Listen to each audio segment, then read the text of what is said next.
চাউলের অভাব হবে না, পাটের অভাব হবে না, খাদ্যের অভাব হবে না, কারণ দুটি জিনিস যদি তোমরা করতে পারো খাবারের অভাব হবে না।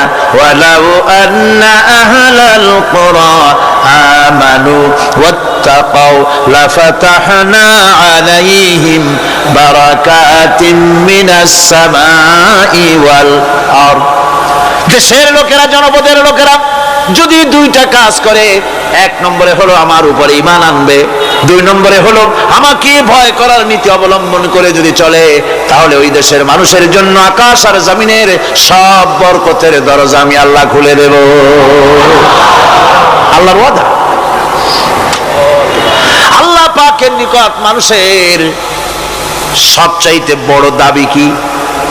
আল্লাহর কাছে মানুষের সবচাইতে বড় দাবি কি করতে পারেন? পারেন না। আল্লাহ পাকের কাছে মানুষের শ্রেষ্ঠ দাবিটা আল্লাহ নিজেই শিখাই দিয়েছেন। আমার কাছে দাবি কর, ইহদিনাস সিরাতাল মুস্তাকিম। আয় আল্লাহ, একটা সোজা, একটা সরল রাস্তা আমারে দাও, একটা সহজ পথ আমারে দাও। এই কথা সূরা ফাতিহা দাবি করার পর আল্লাহ রাব্বুল আলামিন এই অভিনন্দনের জবাবে, 7টা বাক্যের অভিনন্দনের জবাবে আল্লাহ রাব্বুল আলামিন 30 পারা কোরআন শরীফ নাজিল করে দিলেন। সূরা ফাতিহার এই সওয়ালের জবাবে আল্লাহ পাক বললেন, ওয়া আনি'বুদুনি হাদা সিরাতুম মুস্তাকিম। সোজা রাস্তা চাও, আমার গোলামি করো, ইবাদত করো। সব জায়গায় ইবাদত, গোলামি করাই লাগবে। আমার কাছে সোজা রাস্তা চাও, সোজা রাস্তা হলো আমার গোলামি করা। কার গোলামি? বেহেশতে যেতে চান? আমি আস্তে জিগেলাম বলে আপনারও আস্তে জবাব দিলেন। বেহেশতে যেতে চান? সুবহানাল্লাহ। এমন কোন মানুষ আছে নাকি যে বেহেশতে যেতে চায় না? মদ করে যাইতে চায়। সবাই, আমরা সবাই বেহেশতের আশা করি, ঠিক কিনা? আল্লাহ রাব্বুল আলামিন বলেন, বেহেশতে যদি যেতে চাও তাহলেও ইবাদত করা লাগবে, ইবাদত ছাড়া জান্নাতে যাওয়া যাবে না। ফাদখুলি ফি ইবাদি ওয়াদখুলি জান্নাতি। সর্বপ্রথম আমার বান্দার মধ্যে দাখিল হয়ে যা, আমার গোলামির মধ্যে দাখিল হওয়া, আমার গোলাম হয়, এরপরে আমার জান্নাতে চলে যা। আগে গোলাম হবি, তারপরে কোথায় যাবি? জান্নাতে যাবে। আগে গোলাম হ, আগে গোলামির খাতায় নাম লেখা, আগে সত্যিকারের আমার বান্দা হ, গোলাম, এরপরে জান্নাতে যাওয়া যাবে। জান্নাতে যাইয়া আল্লাহর সাথে কি দেখা করতে চাই? আল্লাহর সাথে দেখা করতে চাই। আল্লাহ রাব্বুল আলামিন বলেন, ফামা কানা ইয়ারজু লিকা রাব্বিহি ফালইআমাল আমালান সালিহান ওয়া লা ইউশরিক বিইবাদাতি রাব্বিহি আহাদা। তোমাদের মধ্যে যদি কেউ আল্লাহর সঙ্গে, তার রবের সঙ্গে যদি কেউ দেখা করতে চায়, তাহলে সে যেন ভালো ভালো কাজ করে, নেক কাজ করে, আর তোমার রবের সাথে অর্থাৎ আল্লাহ রাব্বুল আলামিনের সাথে ইবাদতের মধ্যে যেন কাউকে শরীক না করে। শিরক যদি না করো, খাঁটি গোলাম, খাঁটি বান্দায় যদি পরিণত হতে পারো, কিয়ামতের দিন আল্লাহ রাব্বুল আলামিনের সঙ্গে দিদার নসিব হয়ে যাবে। এই গোলামি করব কতদিন? কতদিন গোলামি করব? এই প্রশ্নের জবাবে আল্লাহ রাব্বুল আলামিন কোরআনে কারীমের মধ্যে জবাব দিয়ে দিয়েছেন, ওয়াবুদ রাব্বাকা হাত্তা ইয়াতিয়াকাল ইয়াকিন। মৃত্যু পর্যন্ত, যতক্ষণ না নাক দিয়ে শেষ প্রশ্বাসটি, নিঃশ্বাসটি বেরিয়ে যাচ্ছে, ততক্ষণ পর্যন্ত আনুগত্য, গোলামি সবটা হবে কার? জোরে চিল্লায় এখন কার? এই গোলামি জীবনের সব ক্ষেত্রে করতে পারলে আমরা মুসলমান, আর করতে না পারলে মুসলমান নামে মুনাফিক। না পারলে কি? মুনাফিক। বন্ধুগণ, ইয়াকা না'বুদু পর্যন্ত বলে ওয়া ইয়াকা নাস্তাইনের কথাটা শোনাচ্ছি। সূরা ফাতিহার ভিতরে আমরা পড়ি, পড়েন আমার সাথে, ইয়াকা না'বুদু ওয়া ইয়াকা নাস্তাইন। আয় আল্লাহ, একমাত্র তোমার গোলামি করি আর একমাত্র তোমার কাছে সাহায্য চাই। তুমি ছাড়া কারো কাছে সাহায্য, এটা কি ঠিক? এটা কি আমাদের মনের কথা, ইমানের কথা? আল্লাহ করুন, আল্লাহ করুন, বলি আমিন। হাদিস শরীফে বলা হয়েছে, ইজা সাআলতা ফাসআলিল্লাহ ওয়া ইজা ইসতাআনতা ফাসতাইন বিল্লাহ। কিছু চাইতে হলে আল্লাহর কাছে চাও, কিছু বলতে হলে, ভিক্ষা করতে হলে আল্লাহর কাছেই ভিক্ষা করো। কার কাছে ভিক্ষা করবেন? আল্লাহর কাছে বলুন। আমার বন্ধুগণ, আমি আমার ঈমান থেকে কথা বলি, আমি আমার ঈমান থেকে কথা বলি। কোরআন এবং হাদিস পড়ে যতটুকু আল্লাহ বোঝার তৌফিক দিয়েছেন সেই কথাগুলি পেশ করার জন্য চেষ্টা করি। বন্ধুগণ, এদিক ওদিক কোনো দিকে না ঘুরে মসজিদে যান, মসজিদে গিয়ে নামাজ পড়েন, আর আল্লাহর কাছে হাত পেতে আল্লাহরে বলেন। সেজদা গিয়া যখন রব্বুল আলামিনের দরবারে কিছু চাইবেন, হুজুরের কাছে জিজ্ঞেস করা হয়েছে, হুজুর বান্দা কখন আল্লাহর নিকটবর্তী হয়ে যায়? আল্লাহর নবী বলেছেন, বান্দা যখন সেজদা দেয় তখন বান্দা একেবারে আল্লাহ পাকের কাছে চলে যায়। আল্লাহর কাছে চান, যা দরকার, ছেলে নাই, মেয়ে নাই, বউ নাই, অথবা চাকরি নাই, প্রমোশন চাই, ব্যবসায় উন্নতি চাই, যা দরকার কাকে বলবেন?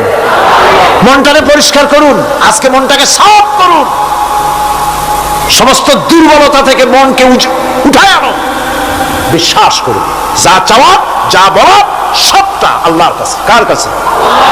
আমি তার গোলাম। আমি কার গোলাম? আল্লাহ ছাড়া কারো কাছে আমার অভিযোগ তুলবো না, সবটা বলবো আল্লাহর কাছে।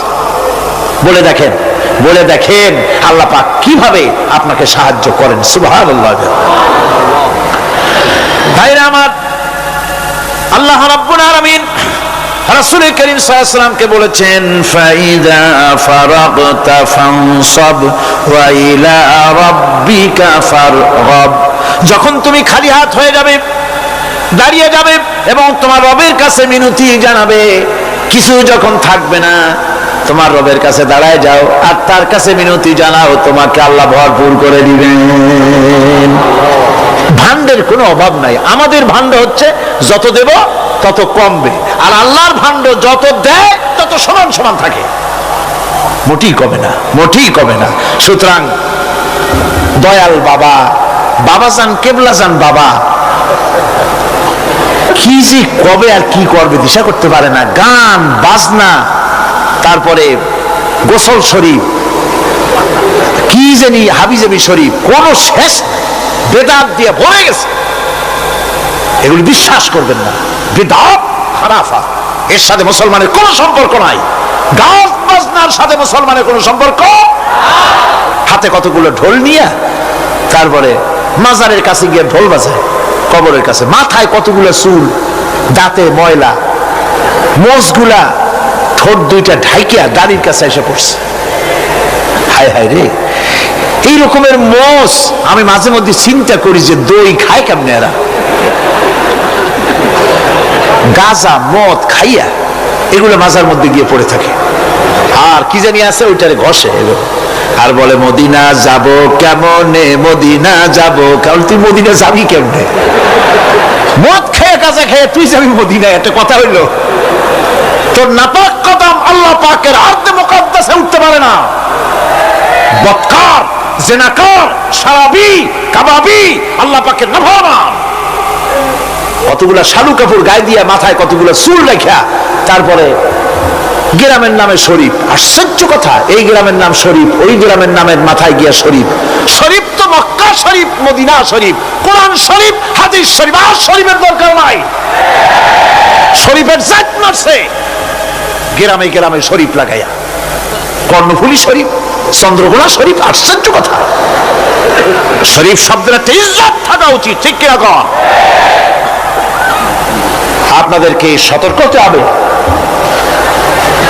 আনুগত্য এবং গোলামি সকল ব্যাপারে আল্লাহ পাকের করতে হবে, চাইতে হবে কার কাছে? আল্লাহর কাছে। আমার এই কথা আপনাদের মনে আছে কিনা জানি না। সম্রাট শাহজাহানের সময় এক ফকির, এক ভিক্ষুক ভিক্ষা করে বেড়াতো। 70-80 বছর বয়স হয়ে গিয়েছে। এক লোক বলছে, সারা জীবন তো তোমার ছোটবেলা থেকে ভিক্ষা করতে দেখলাম। সে বলল, মানুষের দেয় তো 2 পয়সা 1 পয়সা, ভিক্ষা ছাড়া করবোটা কি? লোকটি বলল, তোমার একটা পরামর্শ দেই, একদিন সম্রাটের কাছে গিয়ে যে দেখো একবারে যা দেবে খাইয়া কুলাইতে পারবে না। সম্রাট শাহজাহান কোথায় আছে এখন? দেখো গিয়ে মসজিদে আছে। লোকটি মসজিদের বাইরে গিয়ে দেখে সম্রাট একা হাত তুলে বসে আছে, চোখ থেকে পানি পড়তেছে দর দর করে, দাড়ি ভিজে জামায় পড়তেছে, বহুক্ষণ দাঁড়িয়ে আছে। এরপরে সম্রাট তার মুনাজাত শেষ করে বেরিয়ে আসছেন। ফকিরের সঙ্গে দেখা, ফকির বলল আসসালামু আলাইকুম, তিনি বললেন ওয়ালাইকুম আসসালাম ওয়া রাহমাতুল্লাহ। ফকির রওনা করেছে। বাদশা বলছে তুমি তো একজন ভিক্ষুক মানুষ বলি মনে হয়, আমার কাছে তো কেউ কিছু না চাইয়া যায় না, তুমি যে কিছু না চেয়েই চলে যাচ্ছ। ভিক্ষুক বলছে জাহাপানা, সত্যি কিছু চাইতে এসেছিলাম আপনার কাছে, কিন্তু আপনার অবস্থা দেখে আমার জ্ঞানের চোখ খুলে গেছে। আমি দেখতে পেলাম আমি যে সম্রাটের কাছে ভিক্ষা চাইতে আসলাম, আমি তো শুধু তাকায় আছি, আমি তো কান্দি না, বরং আমি যার কাছে চাইতে এসেছি তিনি আমার চাইতে আরো নগণ্য ভিক্ষুকের মতো হয়ে কার কাছে যেন হাত পেতে চোখের পানি ফেলে কান্দে। মনে মনে ভাবলাম সম্রাট কান্দে যে সম্রাটের কাছে, ওই আল্লাহ সারা জীবনে কারো কাছে কিছু চাইব না। আল্লাহর কাছে চাওয়ার অভ্যাস করুন, তিনি দিতে পারেন, সবকিছু তার আছে। এই বিশ্বাস মনের ভিতরে জমাতে হবে, তাহলেই সত্যিকারের মুসলমান আমরা হব। আল্লাহ পাক সত্যিকারের গোলাম আমাদেরকে বানাবেন, আমরা বলি আমিন।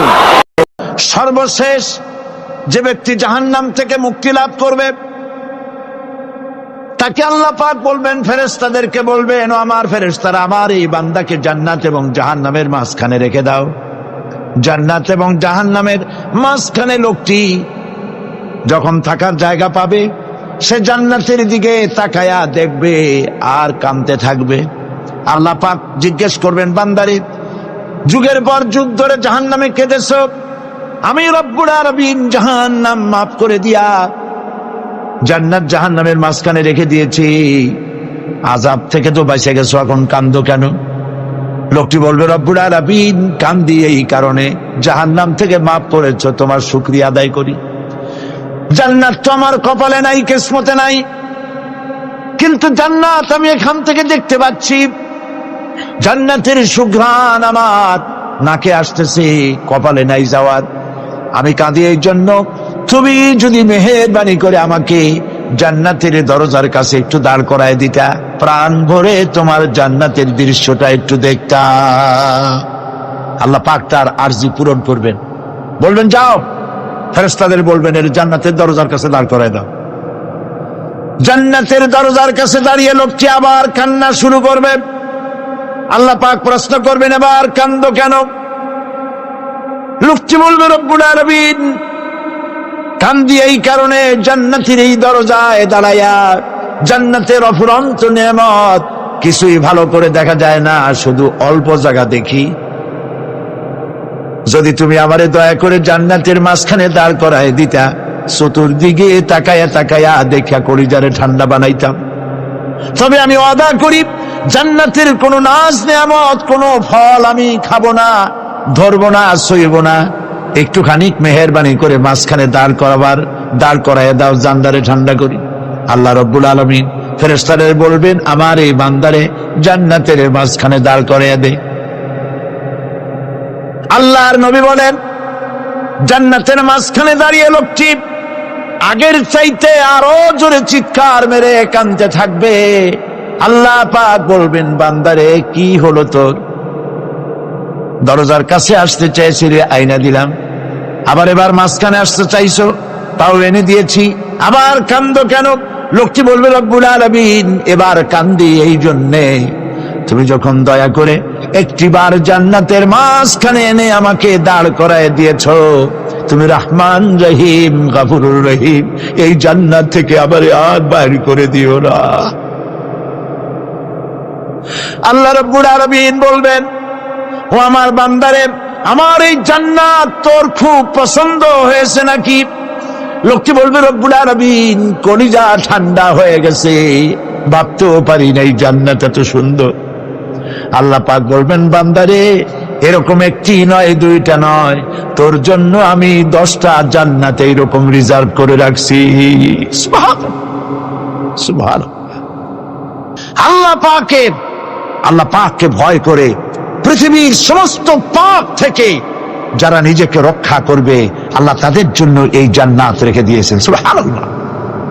সেই জান্নাতের রিসিপশন আপনারা আন্দাজ করতে পারবেন না। রিসিপশন কারে কয়? কি এর প্রধানমন্ত্রী আর প্রেসিডেন্ট, 4-5টা পুলিশ আর আর্মি এসে একটা ফট করে সেলুট মারলো, বাস শেষ হয়ে গেল, এরকম না। জান্নাতীদেরকে রিসিপশন দেওয়া হবে।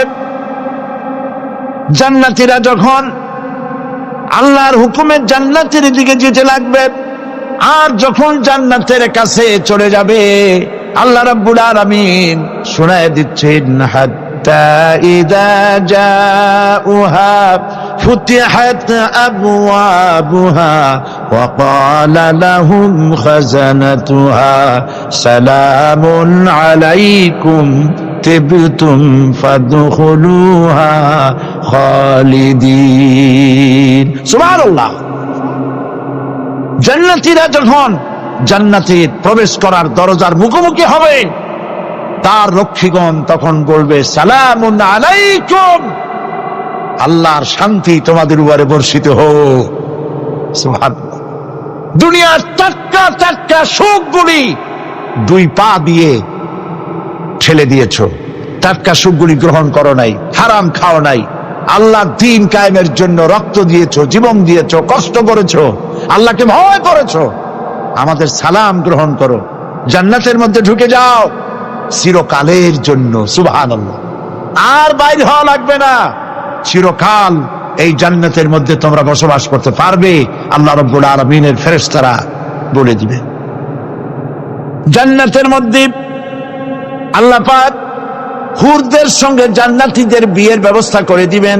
কোরআনে কারিমে আল্লাহ পাক বলেন, মুত্তাকিইনা আলা সুরুজিম মাসফুফাতিন ওয়া যাওয়াজনাহুম বিহুরিন ঈন। সামনাসামনি ভাবে সাজানো সারি সারি আসন সমূহের উপর তারা ঠেস লাগায় বসে থাকবে, আর আল্লাহ রাব্বুল আলামিন হুরদের সাথে জান্নাতীদের বিয়ের ব্যবস্থা করে দিবেন। যেসব হুরের সঙ্গে বিয়ে হবে তাদের আল্লাহ পাক বিবরণ দিচ্ছেন কি রকম হবে তারা। লাম ইয়াতমিসহুন্না ইনসু ওয়ালা জান। এর পূর্বে জিন এবং ইনসান এদেরকে কেউ স্পর্শ করে নাই। কি রকম তারা? কাআন্নাহুন্নাল ইয়াকুতু ওয়াল মারজান। যেমন ঝিনুকের ভিতরে মণিমুক্তা থাকে, এইভাবে আল্লাহ পাক তাদেরকে পবিত্র করে রেখে দিয়েছেন। আমার প্রিয় ভাইরা, আল্লাহ রাব্বুল আলামিন কোরআনে কারীমের ভিতরে বলেছেন, ফাবিআইয়ি আলা'i রাব্বিকুমা তুকাযযিবান। জান্নাত দান করে আল্লাহ পাক এবার জান্নাতীদেরকে সম্বোধন করে বলবেন, ইয়া ইবাদি লা খাউফুন আলাইকুমুল ইয়াওমা ওয়ালা আনতুম তাহজানুন। হে আমার বান্দারা, লা খাউফুন আলাইকুমুল ইয়াওম, আজ আর কোনো ভয় নাই। সুবহানাল্লাহ, সুবহানাল্লাহ। আজ আর কোনো ভয় নাই, কোনো চিন্তাও নাই, আরামে এই জান্নাতের মধ্যে বসবাস করো। এরপরে আল্লাহ পাক জিজ্ঞেস করবেন, ও আমার জান্নাতীরা, আমি যেসব ওয়াদা করছিলাম আমার ওয়াদা মোতাবেক সমস্ত নিয়ামত পেয়েছো? তারা বলবে, হ্যাঁ পেয়েছি, সব নিয়ামত আপনার ওয়াদা মোতাবেক সব পেয়েছি। আল্লাহ রাব্বুল আলামিন বলবেন, সব পাও নাই, ওয়ালাদাইনা মাজিদ, আমার কাছে আরো বেশি আছে। সুবহানাল্লাহ, আমার কাছে আরো বেশি আছে। জান্নাতীরা বুঝবে না সে আরো বেশিটা কি, এর থেকে আর বেশি কি। প্রিয় ভাই সব, নবী করিম সাল্লাল্লাহু আলাইহি সাল্লাম বলেছেন, জান্নাতের সুখ আর শান্তি কোন চোখ নাই যা দেখেছে, যা কোন অন্তঃকরণ নাই যা কল্পনা করতে পেরেছে। এই জান্নাত মুত্তাকিদের জন্য আল্লাহ রাখছেন। সুবহানাল্লাহ। জান্নাতীরা ভাবতেও পারবে না সেই নিয়ামতগুলি কি। প্রিয় ভাই সব, সেই মুহূর্তে আল্লাহর নবী মুহাম্মদ রাসূলুল্লাহ সাল্লাল্লাহু আলাইহি ওয়াসাল্লাম বলবেন, রব্বুল আলামিন আমার উম্মতেরা জান্নাতীরা বুঝতে পারে নাই আপনার কাছে কি নিয়ামত আরো বেশি আছে। আমার এই উম্মতেরা জান্নাতীরা আপনার ওয়াদা মোতাবেক সব পেয়েছে, কিন্তু একটি জিনিস এখনো তাদের কিসমতে হয় নাই। সেই জিনিসটা হলো, যারা তার রবকে না দেখে শুধু কোরআন আর হাদিসের কথা শুনে আরবের ঘুম হারাম করে তাহাজ্জুদের নামাজ আদায় করেছিল, চোখের পানি ফেলেছিল, যারা জান্নাত দেখে নাই, জাহান্নাম দেখে নাই, আপনাকে ভয় করে যারা জীবন পরিচালনা করেছিল, যারা আপনাকে দেখে নাই, না দেখে শুধু কোরআন হাদিস বিশ্বাস করে যারা অকাতরে নিজেদের জীবন বিলায় দিয়েছিল, এই জান্নাতীরা এখন পর্যন্ত তার রবকে দেখতে পারে নাই। আল্লাহ রাব্বুল আলামিন তার সামনে থেকে 70,000 পর্দা সরে যাবে। আল্লাহ পাক বান্দাদের আরজি পুরা করার জন্য জান্নাতীদের সামনে তিনি জালোয়া ফরোজ হবে। কোরআন শরীফের ভিতরে আল্লাহ পাক বলে, জান্নাতীরা তারা আল্লাহর দিকে, জান্নাতীরা তার রবের দিকে তাকিয়ে থাকবে, আর রব তার বান্দাদের দিকে তাকায়া থাকবে। প্রাণ ভরে জান্নাতীরা রবকে দেখবে, সুবহানাল্লাহ, আল্লাহ পাককে দেখবে। প্রাণ খুলে আজ দোয়া করি, রব্বুল আলামিন জান্নাতের যেই পরিবেশে, যেই জায়গায় তুমি দয়া করে তোমার গোলামদেরকে তুমি নিজেই দর্শন দিবে, দেখা দিবে। মনিব গো, ও আমাদের রব, আজ এই বিশাল জনসমুদ্র নিয়ে তোমার দরবারে আবেগ ভরা কণ্ঠে বলি, যেই অনুষ্ঠানটি তুমি এমন মুবারক অনুষ্ঠান করবে যেখানে তুমি জান্নাতীদেরকে দেখা দিবে, ওই জান্নাতের কোনো একটি, ওই অনুষ্ঠানের কোনো একটি কোনায় কানায় আমাদেরকেও দাঁড় করাইয়া দেখার তো।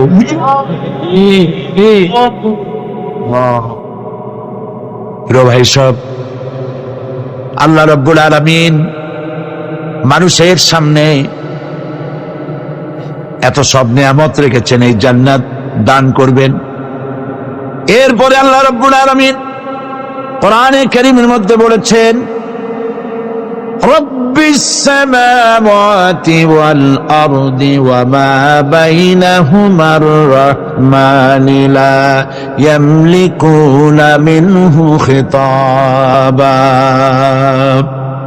এসব পুরস্কার রয়েছে তোমাদের সেই রবের পক্ষ থেকে যিনি আকাশ আর জমিনের মালিক। সুবহানাল্লাহ বলবেন না? যার সামনে কথা বলার ক্ষমতা কারো হবে না। এটি একটি মারাত্মক কথা।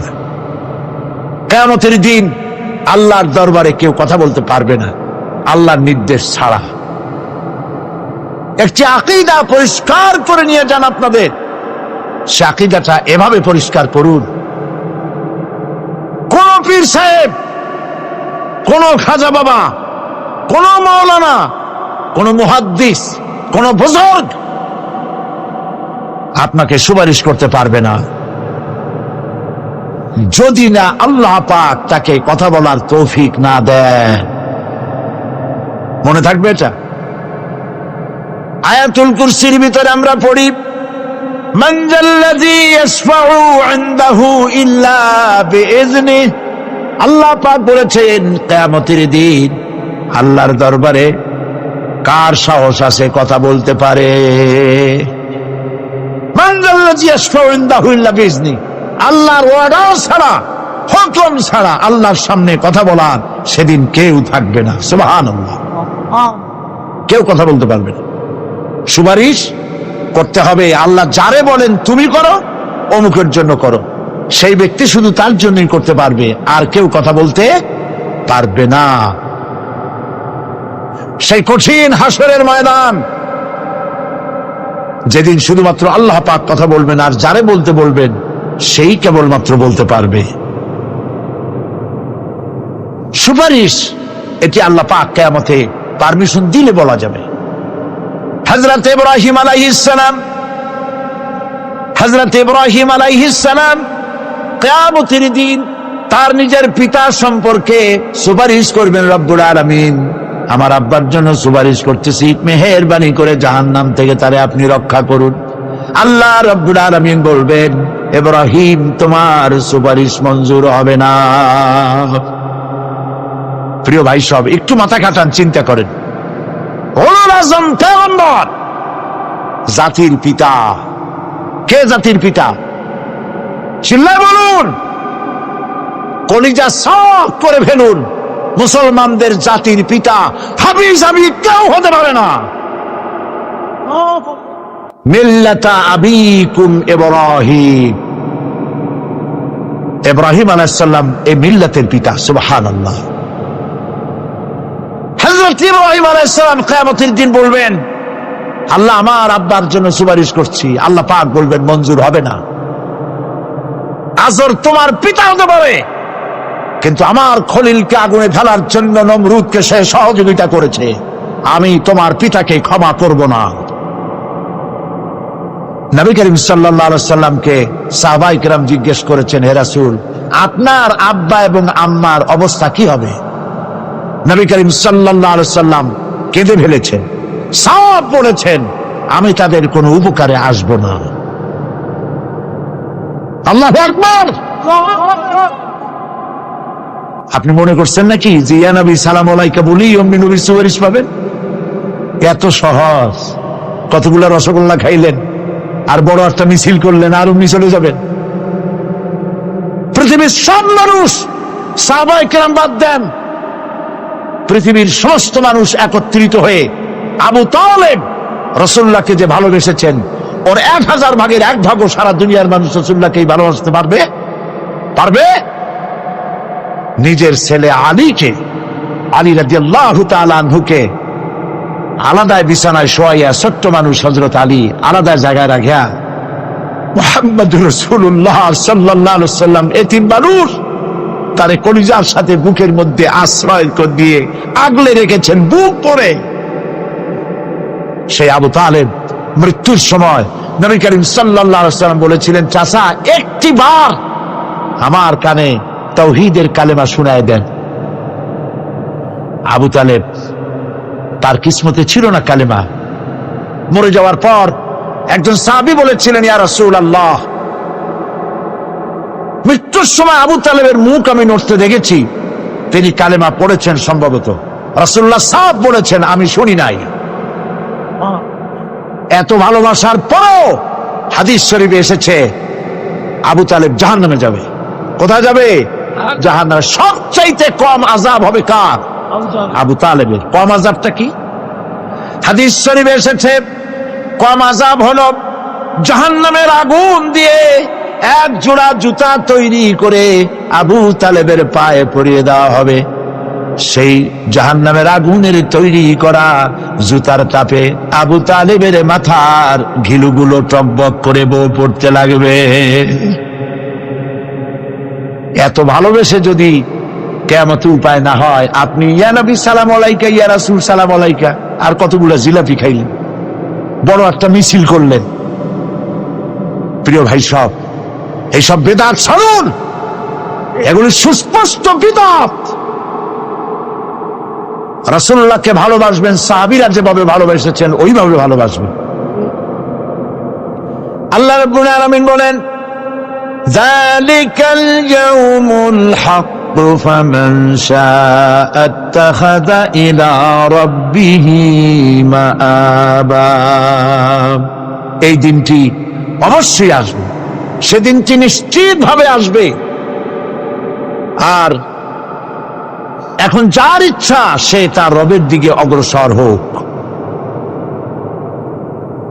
ইন্না আনজারনাকুম আযাবান করিবান ইয়াওমা ইয়ানজুরুল মার'উ মা কদ্দামাত ইয়াদাহু ওয়া ইয়াকুলুল কাফিরু ইয়া লাইতানি কুনতু তুরাবা।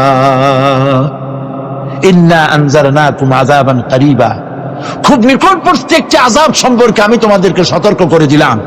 কে বলতেছেন? আল্লাহ পাক। লক্ষ্য করুন আল্লাহ কি বলছেন, খুব নিকটবর্তী একটি কঠিন শাস্তি, আযাব অর্থাৎ কিয়ামত, এ সম্পর্কে আমি তোমাদেরকে সতর্ক করে দিলাম। ইয়াউমা ইয়ানজুরুল মারউ মা কদ্দামাত ইয়াদা, সেদিন প্রত্যেকটি লোক যা সে পাঠিয়ে দিয়েছিল এখানে, অর্থাৎ যা করেছিল সেগুলি সে দেখতে পাবে। আর তখন ওয়ায়াকুলুল কাফিরু ইয়া লাইতানি কুনতু তুরাবা, সেই কিয়ামতের ময়দানে অবস্থা দেখে কাফেরেরা বলবে, আহারে মানুষ না হইয়া যদি মাটি হইয়া যেতাম, যদি মাটি হতাম, যদি মানুষ না হয়ে না জন্মতাম, আজ এই হাসরের ময়দানে এইখানে এই বিচারের মুখোমুখি হতাম না, মাটি হইলে বরং অনেক ভালো হতো। এই পৃথিবীতে আমরা এসেছি, চলে যাব, যাওয়ার আগে এই কোরআন একটি বিশাল জনগোষ্ঠী এমন বানাতে চেয়েছে যে জনগোষ্ঠী এই কোরআন দিয়ে একটি বিশাল সমাজ গড়বে, রাষ্ট্র গড়বে, এমন রাষ্ট্র গড়বে যেই রাষ্ট্রে দুঃখ থাকবে না, অশান্তি থাকবে না, যেখানে সুখ থাকবে, সমৃদ্ধি থাকবে, আর কিয়ামতের দিন আল্লাহর জান্নাতে তারা চলে যাবে। তেমন একটি সমাজকে আমরা চাই। সবাই বলেন, সেরকম একটি সমাজকে আমরা চাই। ইব্রাহিম আলাইহিস সালামকে আগুনের ভিতরে যখন ফেলে দেওয়া হচ্ছে, ফেরেশতা বলতেছিল আমার কাছে সাহায্য চাও, আগুন থেকে বাঁচায় দেই। হযরত ইব্রাহিম বলেছিলেন, আমার তো পরীক্ষা হতেছে, ইমতিহান হতেছে, আমাকে ডিস্টার্ব করো না, আমি তোমার কাছে কেন সাহায্য চাইবো? আমি আগুনে পুড়লে পরে আমার মাবুদ, আমার খোদা, আমার আল্লাহ, তিনি যদি খুশি হন তাহলে আমার এমন আল্লাহকে খুশি করার জন্য 1000 বার পড়তে রাজি আছি। তোমার কাছে কেন সাহায্য চাইবো? আমি তো অন্ধ, আল্লাহর ইবাদত করি না, যিনি আমার দুঃখ দুর্দশা নিজের চোখে না দেখেন। আগুনের মধ্যে পড়ে গেলেন। আল্লাহ পাক আগুনকে অর্ডার করে দিলেন, ইয়া নারু কুনি বারদাও ওয়া সালামান আলা ইব্রাহিম, আগুন আমার ইব্রাহিমের জন্য ঠান্ডা হয়ে যা, শান্তিদায়ক ঠান্ডা হয়ে যা। তাহলে দেখা গেল আগুনের মালিক হচ্ছেন আল্লাহ পাক। আল্লাহ পাক আজও যদি কোনো পূজা করা লাগবে না, আগুনের পূজা করা তো হারাম। আগুন হচ্ছে আল্লাহর গোলাম, আল্লাহর সৃষ্টি, এটা হচ্ছে মাখলুক, আল্লাহ হচ্ছেন খালিক। বিশ্বকবি, কবি সম্রাট আল্লামা ডক্টর ইকবাল কি সুন্দর করে বলেছেন, আজ ভি হো জো ইব্রাহিম কা ইমা पैदा, आज भी हो जो इब्राहिम का इमा पैदा, आग कर सकती है एक अंदाज गुलिस्ता पैदा। ইব্রাহিমের ঈমান যদি আজও কোথাও হয় বিদ্যমান, করতে পারেন অগ্নিকুণ্ডে খুবসুরত এক গুলিস্তান। এখনো যদি ইব্রাহিমের ঈমান যদি কারো মধ্যে জাগ্রত হয় আর তাকে যদি আগুনে ভালানো হয়, সে আল্লাহ আজও আছেন না নাই? আছে কিনা? কতবার মুসা এবং তার ভাই হারুনকে আমার নিদর্শন দিয়ে তাদেরকে সুস্পষ্ট রূপে প্রমাণ সহ ফেরাউন এবং তার সভাসদের কাছে আমি পাঠিয়ে দিলাম। তারা যখন তাদের কাছে গিয়ে দ্বীনের দাওয়াত দিল, তখন তারা কি বলল? ফাকালু আনুমিনু লিবাশারাইনি মিসলিনা ওয়া কওমুহুমা লানা আবিদুন। আমি যখন তাদেরকে পাঠালাম, তারা যখন দ্বীনের দাওয়াত দিলেন, ইবাদতের দাওয়াত দিলেন, তখন তারা বলল, আমরা কি এমন আমাদেরই মতো দুজন মানুষের আনুগত্য করব? এখানে আবেদুন অর্থাৎ দাসত্ব, আমরা কি তার দাসত্ব করব? ওয়ামা খালাকতুল জিন্না ওয়াল ইনসা ইল্লা লিয়াবুদুন, আমি মানুষ এবং জিনকে সৃষ্টি করেছি শুধুমাত্র আমার ইবাদতের জন্য, আমার গোলামের জন্য, আমার আনুগত্যের জন্য। এখন এই ইবাদত আমাদের সৃষ্টি হয়েছে কিসের জন্য? জবাব দিতে হবে সকলকে, কি জন্য? ইবাদতের জন্য। আমি যে মাঝে মধ্যে প্রশ্ন করি, তাতে কি আপনারা রাগ করেন নাকি? আমি আপনাদেরকে কষ্ট দেওয়ার জন্য প্রশ্ন করি না, এটি সুন্নতের একটি অংশ। রাসূলুল্লাহ সাল্লাল্লাহু আলাইহি ওয়াসাল্লাম গুরুত্বপূর্ণ কথাগুলি সাহাবা ইকরামদেরকে 3 বার করে জিজ্ঞেস করতেন। যাতে করে কথাগুলি অন্তরের ভেতরে ঢুকে যায়, কলিজার ভিতরে ঢুকে যায়। আল্লাহ পাক আমাদের সৃষ্টি করেছেন ইবাদতের জন্য। কিসের জন্য? আমরা যেন তার গোলামি করি, সেই জন্য আল্লাহ পাক আমাদেরকে সৃষ্টি করেছেন, জিনদেরকেও সৃষ্টি করেছেন ইবাদতের জন্য। এই ইবাদত একটি ব্যাপক অর্থবোধক শব্দ। আমরা যদি ইবাদতটা নাই বুঝি তা আমাদের মানব জন্ম হবে বৃথা। ইবাদত হচ্ছে আল্লাহর পছন্দনীয় জিনিসগুলি আমল করে তার সন্তুষ্টি অর্জন করার জন্য প্রচেষ্টা চালানো জীবনের সকল ক্ষেত্রে। এর মধ্যে ইবাদতের ভিতরে এমন এক ব্যাপক অর্থ যে এর ভিতরে নামাজ, রোজা, হজ, যাকাত, সত্য কথা, আমানতদারি, দিয়ানতদারি, প্রতিবেশীর হক আদায় করা, মাতা পিতাকে শ্রদ্ধা করা, প্রতিবেশীর হক আদায় করা, স্ত্রীর হক আদায় করা, সৎ কাজের আদেশ করা, অসৎ কাজের নিষেধ করা, জিহাদ ফি সাবিলিল্লাহ করা, এ সব কিছুই হচ্ছে ইবাদতের মধ্যে শামিল। জিকির আজকার করা, তেলাওয়াত করা, আমলে সালেহ করা, এভাবে করে আল্লাহ পাককে খুশি করার জন্য আল্লাহর নির্দেশ মাফিক কাজগুলি করা সবটাই হচ্ছে ইবাদতের মধ্যে শামিল। মানব সৃষ্টির উদ্দেশ্য এবং লক্ষ্যই হচ্ছে মানুষ গোলামি করবে, আনুগত্য করবে আল্লাহ পাকের। এই জন্য যত নবী আল্লাহ পাক পৃথিবীতে পাঠিয়েছেন, সমস্ত নবী দাওয়াত দিয়েছেন তার উম্মতকে কি বলে? ইয়া قوم اعبدوا الله ما لكم من إله غيره। প্রত্যেক নবী তার জাতিকে, তার সম্প্রদায়কে ডেকে বলেছেন, হে আমার জাতি, হে আমার সম্প্রদায়, এক আল্লাহর গোলামি করো, তিনি ছাড়া তোমাদের কোনো ইলাহ নাই, প্রভু নাই, মাবুদ বলে কেউ নাই। এভাবে করে কোরআনে কারীম একজন একজন করে নবীদের নাম উচ্চারণ করে আল্লাহ পাক শুনিয়ে দিলেন, শোনো, লাকাদ আরসালনা নূহান ইলা কওমিহি ফাকালা ইয়া কওমি ইবুদুল্লাহা মা লাকুম মিন ইলাহিন গায়রুহু। আল্লাহ পাক বলেন, আমি নূহ আলাইহিস সালামকে তার কওমের জন্য নবী করে পাঠালাম, আর নূহ আলাইহিস সালাম তার জাতিকে ডেকে বললেন, ও আমার জাতি, ও আমার সম্প্রদায়, এক আল্লাহর গোলামি করো, তিনি ছাড়া তোমাদের কোনো রব নাই, ইলাহ নাই, মাবুদ নাই। হুদ আলাইহিস সালাম সম্পর্কে আল্লাহ পাক বলছেন, ওয়াইলা আদিন আখাহুম হুদান ক্বালা ইয়া কওমি ইবুদুল্লাহা মা লাকুম মিন ইলাহিন গায়রুহু। হুদকে আমি সামুদ জাতির জন্য, আমি সালেহ আলাইহিস সালামকে তার জাতির জন্য পাঠিয়েছি, হুদকে তার জাতির জন্য পাঠিয়েছি, এবং তারা সকলেই বলেছেন, হে আমার জাতি, এক আল্লাহর গোলামি করো, এক আল্লাহর দাসত্ব করো, আর কারো গোলামি করা যাবে না। এভাবে করে শুআয়ব আলাইহিস সালাম সম্পর্কে আল্লাহ পাক বলেছেন, আমি মাদিয়ানবাসীদের জন্য তাকে পাঠিয়েছি এবং তাকে আমি বলেছি যে একমাত্র আল্লাহ পাকের গোলামি করো, জীবনের সকল ক্ষেত্রে তার আনুগত্য করো। আল্লাহ পাক এরপরে বলেন, শুধু নূহ, শুধু হুদ, শুধু সালেহ আর শুআয়ব নয়, শুধু মূসা আর ঈসা নয়, ওয়ালাকাদ বা'আসনা ফি কুল্লি উম্মাতির রাসূলা আন ইবুদুল্লাহা ওয়াজতানিবুত তাগুত।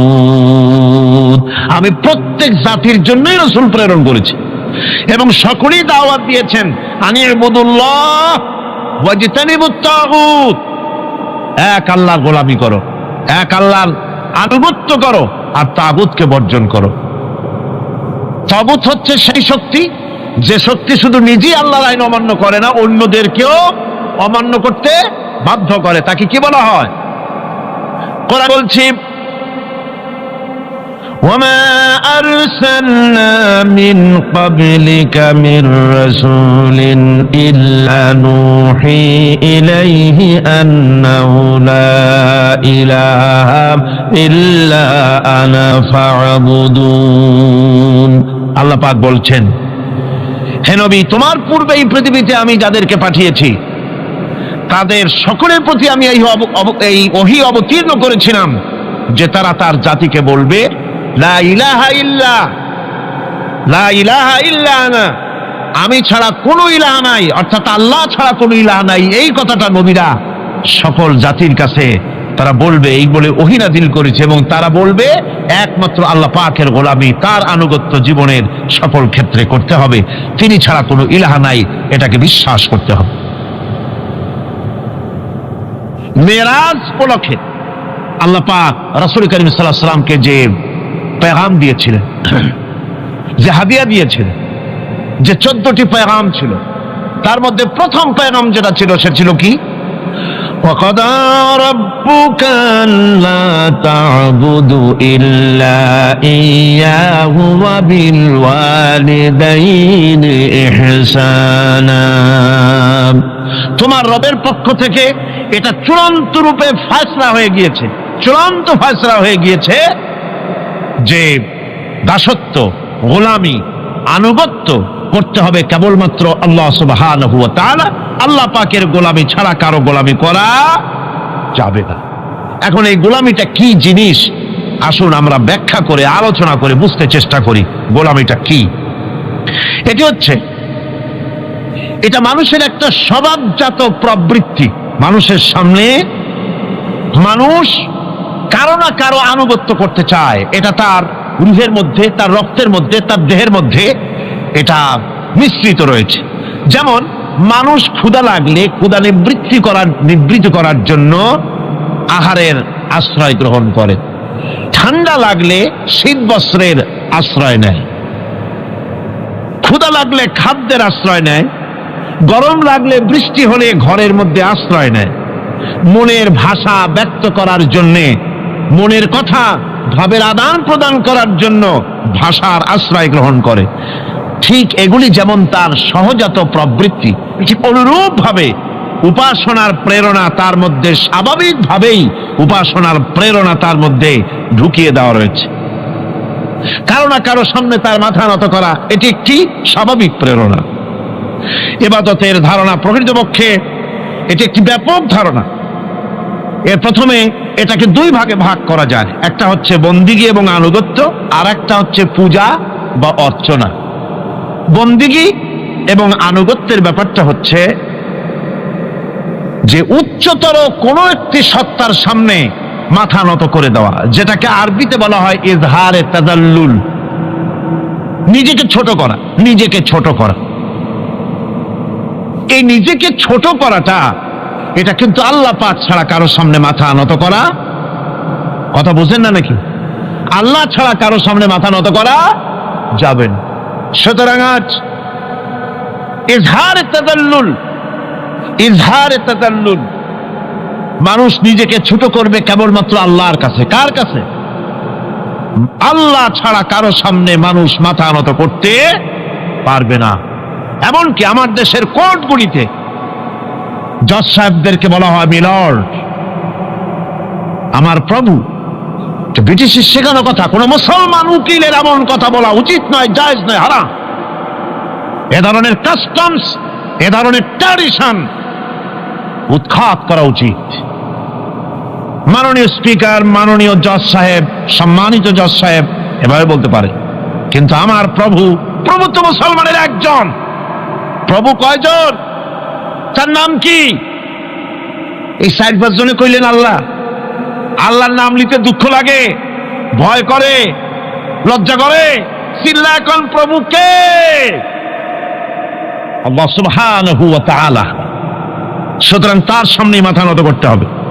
এখন বন্দিগি বা আনুগত্য, আমি এই জিনিসটা একটা দৃষ্টান্তের মাঝে আপনাদের সামনে পেশ করতে চাই। খুবই গুরুত্বপূর্ণ বিষয়, আপনারা শুনলে আশা করি আল্লাহ পাক আমাদেরকে ফায়দা দান করবেন। আমি দোয়া চাই এই গুরুত্বপূর্ণ বিষয়টি যেন গুছিয়ে আপনাদের সামনে পেশ করতে পারি, আল্লাহ পাক যেন তৌফিক দান করেন।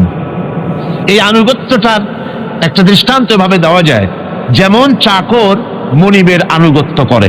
চাকর কার আনুগত্য করে? মনিবের। মনিব যা বলে চাকর সেগুলিকে মান্য করে। এটাকে আরেকটু বড় করে যদি দেখতে চান তাহলে এভাবে বলা যায়, জনগণ, একটা দেশের জনগণ সরকারের আনুগত্য করে। সরকার যা বলে সরকারের আনুগত্য করে। মানুষ তার নিজের অজান্তেও কোর্টে কাছারিতে, আদালতে, রাস্তায়, নৌকায়, স্টিমারে, প্লেনে, শিক্ষাঙ্গনে, সর্বত্র একটি দেশের জনগণ একটা সরকারের আইন নিজের অজান্তেই মেশিনের মতো পালন করে চলে, ঠিক কিনা?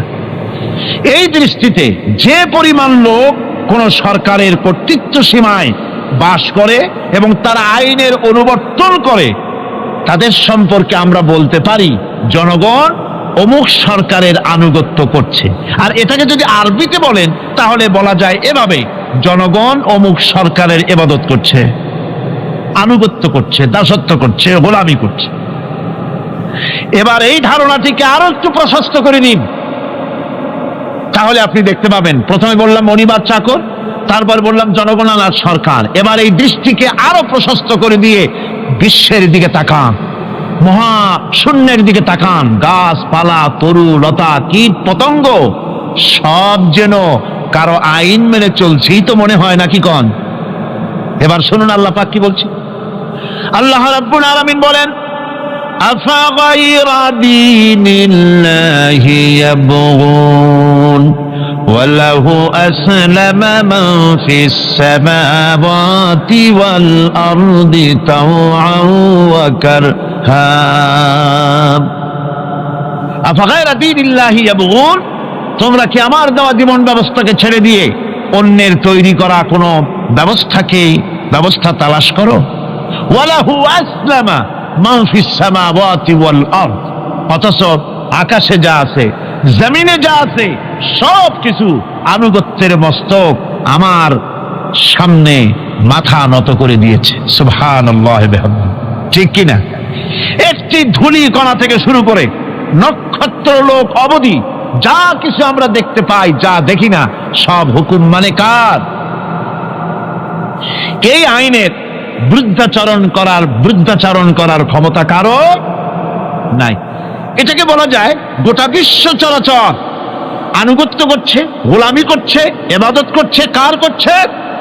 আল্লাহ পাকের। এটাকে ইংরেজিতে বলা হয় ল অফ নেচার, এটাকে আরবিতে বলা হয় কানুনে ফিতরত, এটাকে বাংলায় বলা হয় প্রকৃতির আইন। এই আইনকে লঙ্ঘন করার ক্ষমতা কারো নাই। বন্ধুগণ, এই পৃথিবীর আপনি লক্ষ্য করে দেখবেন কোরআন মাজিদে এই বন্দিগিকে কোথাও ইবাদত বলেছে, কোথাও তাসবিহ বলেছে, কোথাও তাকদীস বলেছে, কোথাও সুজুদ বলেছে, কোথাও কুনুত বলেছে। আল্লাহ রাব্বুল আলামিন এই ইবাদতকে, আল্লাহ পাকের এই আনুগত্যকে বিভিন্ন শব্দে ব্যবহার করেছে, যেমন وَلَهُ مَنْ فِي السَّمَاوَاتِ وَالْأَرْضِ وَمَنْ عِنْدَهُ لَا يَسْتَكْبِرُونَ عَنْ عِبَادَتِهِ وَلَا يَسْتَحْسِرُونَ। আসমান এবং জমিনে যা কিছু আছে সব আল্লাহ পাকের, আর যেসব ফেরেশতারা তার নিকটে আছে তারা সবাই আল্লাহ পাকের বন্দেগী করছে। আল্লাহ পাকের বন্দেগী করার ভিতরে কেউ ত্রুটি করছে না।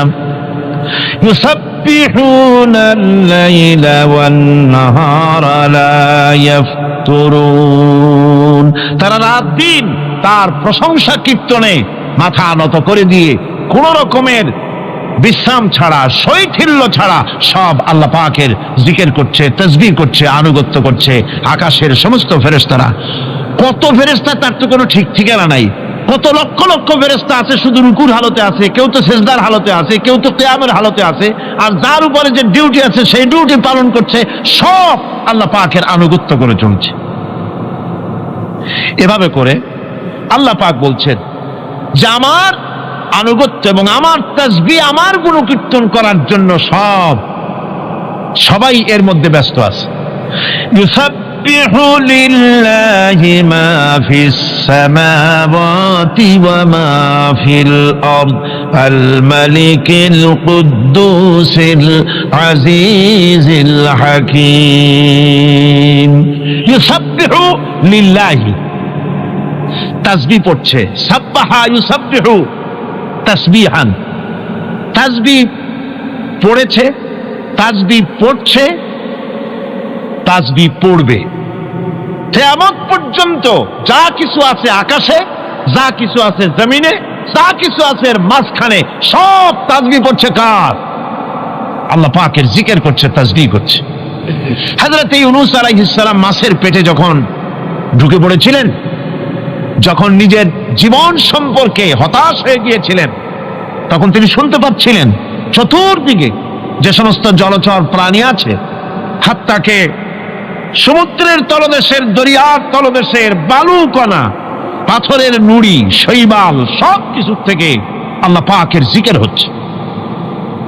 ভিতর থেকে আওয়াজ আসতেছে, আল্লাহ আল্লাহ আল্লাহ আল্লাহ আল্লাহ আল্লাহ আল্লাহ আল্লাহ আল্লাহ। জোরে বলেন আল্লাহ আল্লাহ আল্লাহ আল্লাহ আল্লাহ আল্লাহ আল্লাহ। হযরত ইউনূস আলাইহিস সালাম তখন বললেন, লা ইলাহা ইল্লা আনতা সুবহানাকা ইন্নী কুনতু মিনাজ জালিমিন। পড়েন সবাই, লা ইলাহা ইল্লা আনতা সুবহানাকা ইন্নী কুনতু মিনাজ জালিমিন। লা ইলাহা ইল্লা আনতা, তুমি ছাড়া কোনো ইলাহা নাই। আমি তোমার প্রশংসা করছি, আমি তোমার পবিত্রতা ঘোষণা করছি। আমি নিজের উপর জুলম করেছি। গাছপালা, তরুলতা সব তাসবিহ পড়ছে, জিকির করছে কার? আল্লাহ পাকের। এই জন্য রাসূল কারীম সাল্লাল্লাহু আলাইহি ওয়াসাল্লাম বলেছেন, গাছের পাতাটিও ছিঁড়ো না, প্রয়োজন হলে গাছটা কেটে ফেলো, কিন্তু বিনা প্রয়োজনে গাছের পাতাও ছিঁড়ো না, কারণ গাছের পাতা আল্লাহ পাকের জিকির করছে। কার জিকির করে? গাছপালা, তরুলতা, কীট পতঙ্গ সব আল্লাহ পাকের তাসবিহ করছে, জিকির করছে। কোরআনে কারীম বলছে, ওয়ালিল্লাহি মুলকুস সামাওয়াতি ওয়াল আরদি ওয়া ইলাল্লাহিল মাসির। আকাশ মণ্ডল এবং জমিনের বাদশাহী আল্লাহ পাকের, এবং তারই কাছে আমাদের সকলকে ফিরে যেতে হবে। মালিক হচ্ছেন তিনি। আর তার তাসবিহ আকাশ, জমিন, যা দেখতে পাই, যা দেখতে পাই না, এর মধ্যস্থিত যা কিছু আছে সব কিছুই আল্লাহ পাকের তাসবিহ, গুণকীর্তনে সব নিরত আছে। অন্য আয়াতে আল্লাহ পাক বলেন, ওয়ালাহু মা ফিস সামাওয়াতি ওয়াল আরদি কুল্লুন লাহু কানিতুন। আসমান এবং জমিনে যা আছে তা সবই আল্লাহর নির্দেশের সামনে মাথা নত করে দিয়েছে। শুধু তাই নয়, الشمس والقمر بحسبان والنجم والشجر يسجدان। সূর্য এবং চন্দ্র হিসাব অনুযায়ী আবর্তিত হচ্ছে, এবং বৃক্ষ এবং নক্ষত্ররাজি সেজদায় রত হয়ে আছে। সব আল্লাহ পাকের সামনে মাথা নত করে দিয়েছে। এই ইবাদত, তাসবিহ, আজ্ঞা অনুবর্তিতা, নিয়ম অনুবর্তিতা, সচেতনতা, সকল কিছু সকলেই মিলে আল্লাহ পাকের একটি ধূলি কণা থেকে শুরু করে পাহাড় পর্বত পর্যন্ত সব আল্লাহর নিয়ম কানুন মেনেই চলছে। আপনি দেখতে পাচ্ছেন সমুদ্রে যে জোয়ার এবং ভাটা হয়, কার নির্দেশে হয়? কার নির্দেশে হয়? আরো লক্ষ্য করুন, সমুদ্রের পানি লবণাক্ত। এই নোনা পানি, সমুদ্রের নোনা পানিগুলি পদ্মা, মেঘনা, যমুনা, ব্রহ্মপুত্র, শীতলক্ষা, সুরমা, এসব মিষ্টি পানির ভিতরে জ্বরের টানে লবণাক্ত পানিগুলি ঢুকে যায়। আবার ভাটির টানে মিষ্টি এলাকার পানিগুলি সব গিয়ে সমুদ্রের মধ্যে নোনা পানির মধ্যে চলে যায়। মাঝখানে কোনো পার্টিশন নাই, মাঝখানে কোনো হেজাব নাই, কোনো বেড়া নাই, বাদ নাই। অথচ নোনা পানি মিষ্টি পানির ভিতরে গিয়ে মিষ্টি পানিরে নোনা বানায় না, নোনা পানি মিষ্টি এলাকায় গিয়ে মিষ্টি পানিরে নোনা বানাইতে পারে না। এই যে আল্লাহ পাকের হুকুম মেনে সব চলতেছে, জোয়ার ভাটাগুলি হতেছে, রাত আর দিন চলতেছে। রাত 12টার সময় সূর্য এসে বলে না, রাত সর, আমি এখন দিন বানায় ভালাবো। বেলা 12টার সময় রাতের আগমন ঘটতে পারে না। লাশ-শামসু ইয়ামবাগি লাহা আন তুদরিকাল কামারা ওয়ালাল লাইলু সাবিকুন নাহার وكل في فلك يسبحون। সূর্য চাঁদকে অতিক্রম করতে পারে না, চাঁদ সূর্যকে অতিক্রম করতে পারে না, কারো সঙ্গে কারো বাধা হয় না, টক্কর লাগে না, সব আল্লাহ পাকের হুকুম মেনে ইলা আজালিন মুসাম্মা নির্ধারিত সময় পর্যন্ত সবাই যাতায়াত করবে। শুধু তাই নয়, আল্লাহ পাকের এক বিরাট সিস্টেম, এক বিরাট কুদরতের মাধ্যমে গোটা পৃথিবী চলছে, এর কোনো পরিবর্তন হবে না। নারকেল গাছে কোনোদিন বেল হবে না, বেল গাছে কোনোদিন তাল হবে না, কাঁঠাল গাছে কোনোদিন খেজুর হবে না, আবার খেজুর গাছে কোনোদিন লিচু হবে না। হবে নাকি? ওয়ালান তাজিদা লিসুন্নাতিল্লাহি তাবদীলা।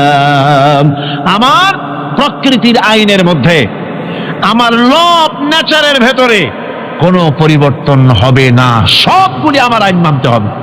এখন হতে পারে এমন যে ব্যক্তি আল্লাহরে মানে না, ব্যক্তি বোঝেন না নাকি বোঝেন না, একটা মানুষ আল্লাহরে মানে না, ও না মানতে পারে যে জিহ্বাকে দিয়া বলে দেয়ার ইজ নো গড, স্রষ্টা বলতে কেউ নাই, যে জিহ্বাকে দিয়া বলে সে জিহ্বা হুকুম মানে কার? আল্লাহ পাকের হুকুম মানে। কিরকম? জিহ্বার উপরে যদি তিতা রাখা আপনি বলেন তিতা থুইছি তাতে কি হয়েছে, খবরদার তিতার টেস্ট নিবি না, তিতা টক এই টেস্ট নিতে পারবি না, আপনার কথা জিহ্বা শুনবে? শুনবে। ওর উপরে যে নির্দেশটা আছে সেই নির্দেশ অনুযায়ী সে কাজ করবে। টয়লেটে গিয়ে আপনি না কেড়ে কবেন যে খবরদার, আমি একটা বিরাট অফিসার, অনেক টাকা পয়সার মালিক, অথবা বিরাট একটা মন্ত্রী টন্ত্রী কিছু একটা, সবাই আমার হুকুম মানে, তোকেও মানতে হবে, খবরদার দুর্গন্ধ যেন নাকের মধ্যে না ঢোকে, নাক আমি চাবি ধরতে পারবো না। শুনবে না কে? শুনবে।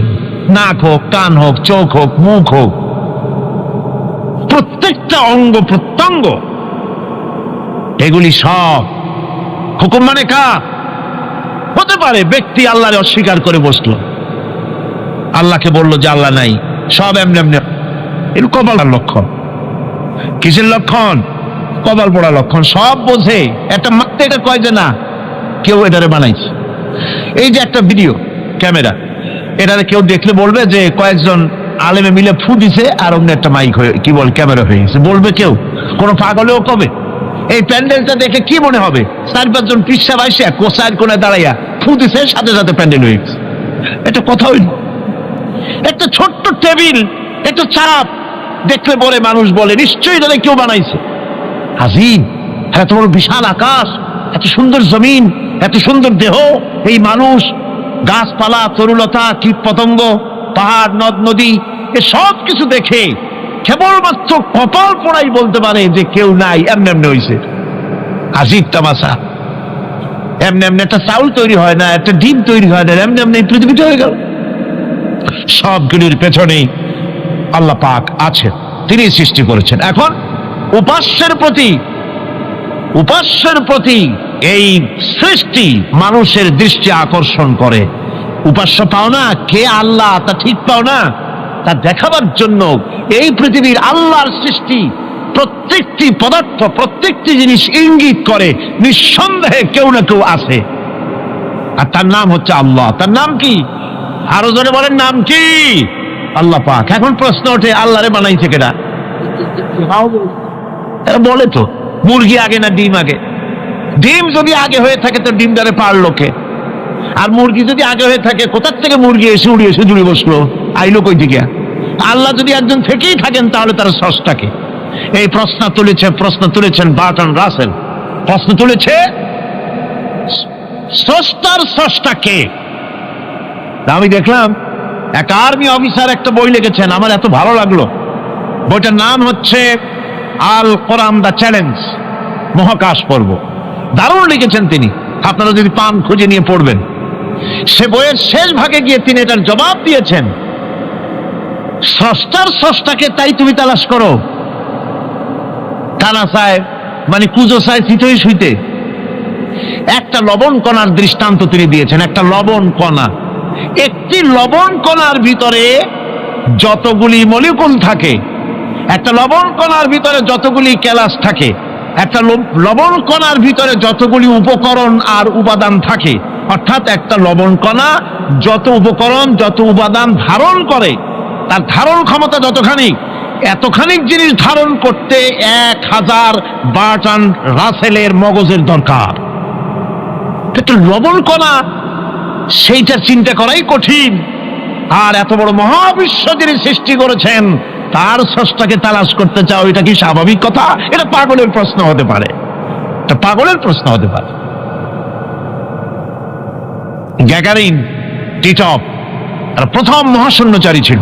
গ্যাগারিন বেটা মহাশূন্য ঘুরি টুরি আসা কয় কি, কয় যে মুসলমানেরা যারে কয় আল্লাহ, হিন্দুরা যারে কয় ভগবান, খ্রিস্টানরা যারে কয় গড, মহাশূন্য এত ঘুরলাম, আল্লাহরও দেখলাম না, ভগবানও দেখলাম।